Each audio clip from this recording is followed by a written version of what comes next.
the Ba'al Shem Tov was not the founder of the first Hasidism.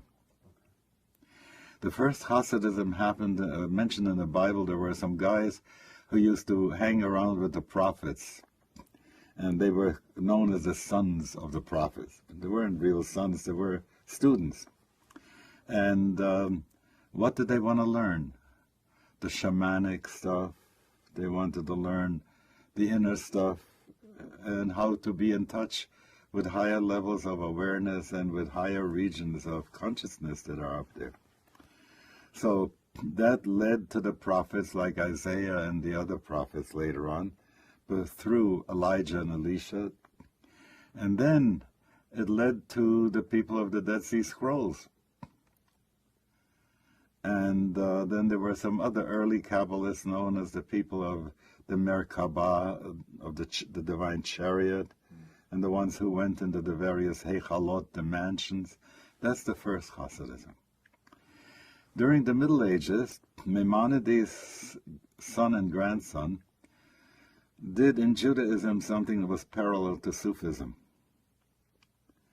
And in Germany, there was a group that was doing something parallel to what was called the Friends of God in the Rhineland, Christians. And they talked to each other. They were not so separate, you know. Their bosses didn't like it on both sides, but they did talk to each other, and they paid attention to how they did the holy work. Maimonides and his son and grandson was known as Ovadia or Abdullah. It's the same word. Just one is in Hebrew and the other one is in Arabic. And Ibrahim, son of Maimon. So these were the people there. And there was Judah the Pious of Ratisbon, Germany, France, in that neighborhood, who was having a kind of Jewish monasticism at that time. And they produced some beautiful liturgical pieces, and they had a very ascetic lifestyle with fasts and with being in hermitages and solitude and so on and so forth. Then came, beginning in Spain, after the Golden Age, the Zohar and that part of Kabbalah, which then got to Luria in Safed in the Holy Land, and then later on to the Ba'al Shem Tov. And now Hasidism, as it stands today in the world, is the third turning.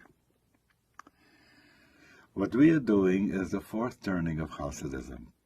We are saying that the hierarchical thing in which there's one guy on top and everybody below him and so on and so forth, that doesn't work so much today.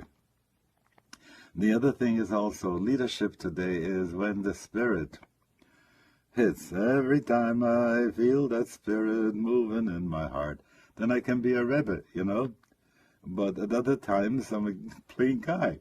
So in the past, you could never afford to be a plain guy. You always had to be in the role, you know, of the Murshid and so on and so forth. So in the fourth Hasidism, we are also more ecological. So I coined the word eco-kosher. It's not enough something is kosher. On plain kosher, what's that plastic called? Styrofoam is kosher. In eco-kosher, it isn't. Do you see the difference? No. So one is more ecological. The other one goes by the laws. Was it ever used before? No, it wasn't used before. It's kosher, right? But if you ask, never mind where it came from, let's see where it goes to, you know. And it's going to be landfill that'll never disintegrate. So we are talking about eco-kosher now. And the same way about not taking bioengineered stuff and not force-feeding cattle and stuff like that. More natural and the more ecological.